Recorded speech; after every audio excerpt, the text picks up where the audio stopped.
Salut les érudits noirs, ici c'est Ghislain, créateur de la chaîne Science et Savants Noirs.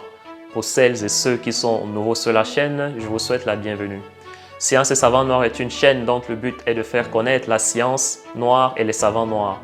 Une façon pour les noirs de s'affranchir de cette sorte de violence symbolique qui tient en échec toute tentative d'identification à tout autre modèle légitime et extrêmement brillant.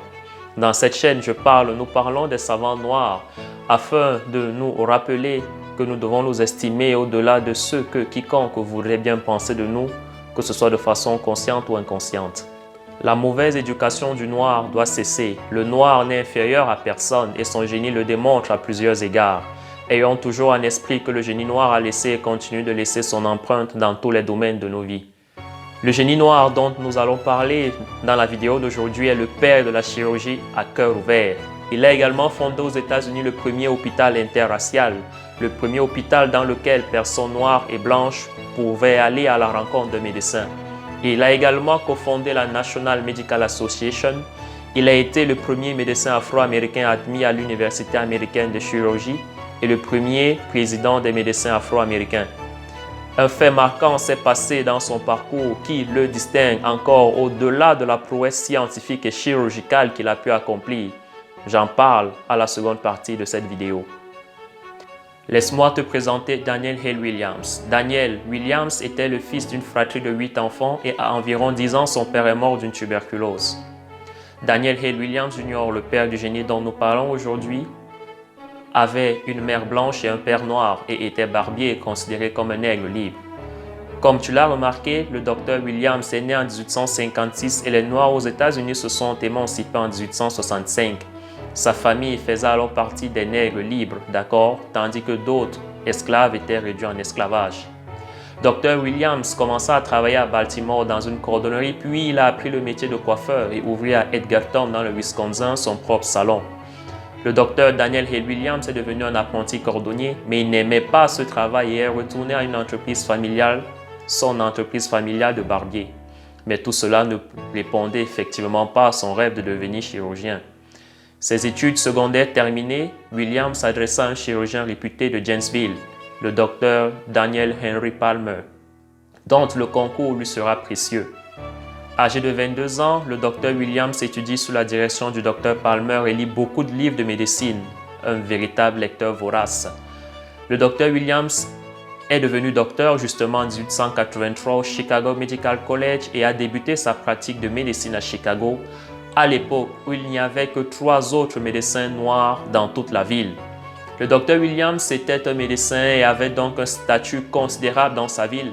Mais son idée n'était justement pas de se servir de ce statut pour mépriser ceux de sa communauté. Oh, loin de là.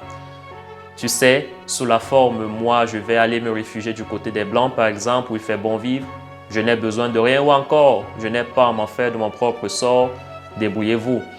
Non, non, non, il n'est pas allé vivre dans les coins branchés des Noirs libres, il est resté à Chicago. Il a continué de se battre pour sa communauté.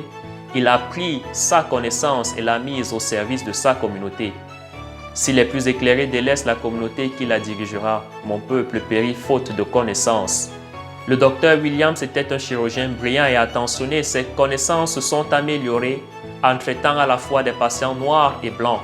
Il était extrêmement doué dans sa pratique car, si tu ne le sais pas, à son époque, fin du 19e siècle, il n'était pas permis qu'un médecin noir pose la main sur un patient blanc. Quelle folie! Rappelle-toi justement que nous sommes dans les années 1880. En 1889, il a été nommé au Conseil d'État de l'Illinois, maintenant connu sous le nom de département public de la santé de l'Illinois, où il a travaillé avec les normes médicales et les règles de l'hôpital à une époque où le racisme et la discrimination ne favorisaient pas du tout l'admission des médecins noirs dans les hôpitaux, ce qui réduisait fortement l'employabilité des médecins noirs dans le personnel hospitalier. Aujourd'hui, nous pouvons obtenir des emplois dans les hôpitaux, nous pouvons obtenir des conseils médicaux et tout le reste, mais à l'époque du docteur Williams, cela n'était évidemment pas une option pour un homme noir. Le docteur Williams n'a pas baissé les bras et dit « Oh non, je ne peux pas entrer dans tel hôpital, blablabla, bla bla, je suis pourtant médecin », le blabla habituel, il ne s'est pas plaint. Non, il n'a pas baissé la tête, il ne s'est pas donné d'excuses, il n'a rien fait de tel.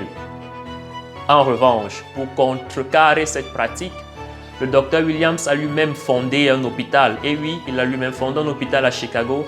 Et en plus de cela, une école de formation pour infirmières et infirmiers maintenant appelée Carl Providence Hospital Cook County. Cet hôpital est juste devenu mythique par la suite. J'en parle dans la suite de la vidéo. Pour le Dr Williams, la situation était claire. Si vous ne voulez pas de nous, les Noirs, dans vos hôpitaux, ok, cool, nous allons créer notre propre hôpital, aussi simple que ça. Alors seulement, il se battait pour sa communauté et a créé un hôpital pour effectuer sa pratique médicale dans lequel il pourrait aider les infirmiers et infirmières de la communauté. Je vais créer mon hôpital avec mes propres ressources, je ne vais supplier personne, je ne vais pas m'apitoyer sur mon sort, tel était son langage. C'est un message pour nous, Noirs, Africains et Afro-descendants. Arrêtons de supplier pour des choses et créons nos propres chemins. Nous avons les connaissances, nous avons la mentalité, nous avons l'innovation, nous sommes des gens à la mode, n'est-ce pas? Nous sommes capables de toutes sortes de choses.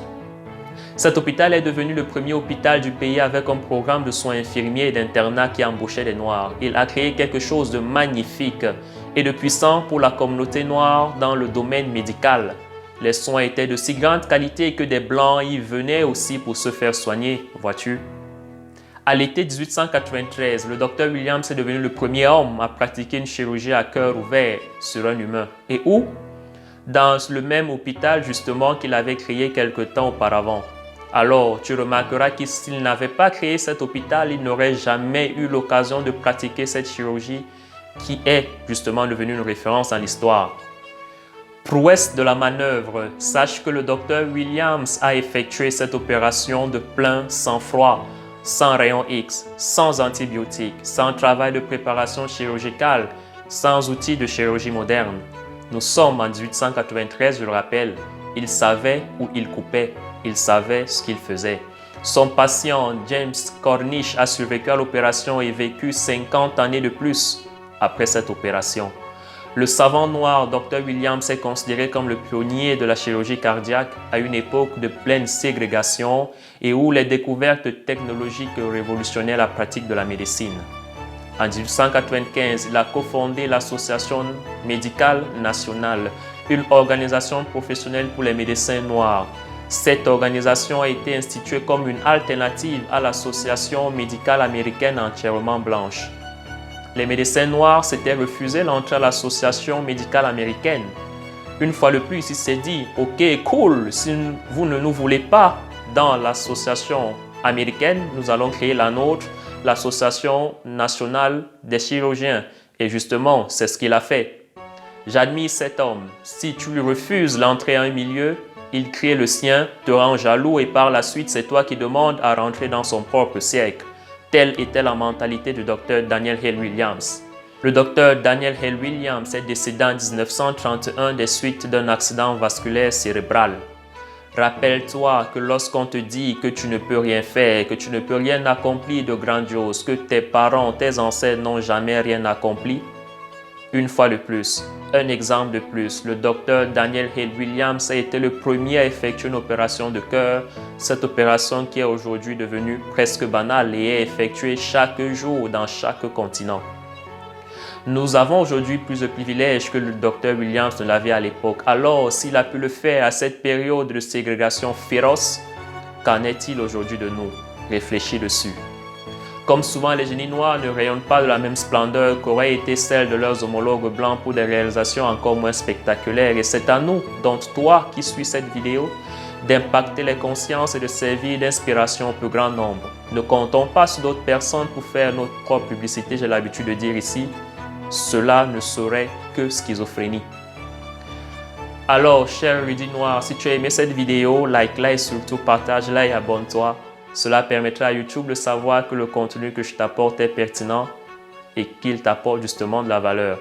Par ailleurs, cela me confortera dans l'idée que je me fais de l'importance de ce savoir. D'ici là, que la félicité t'accompagne et soit légendaire. Ciao!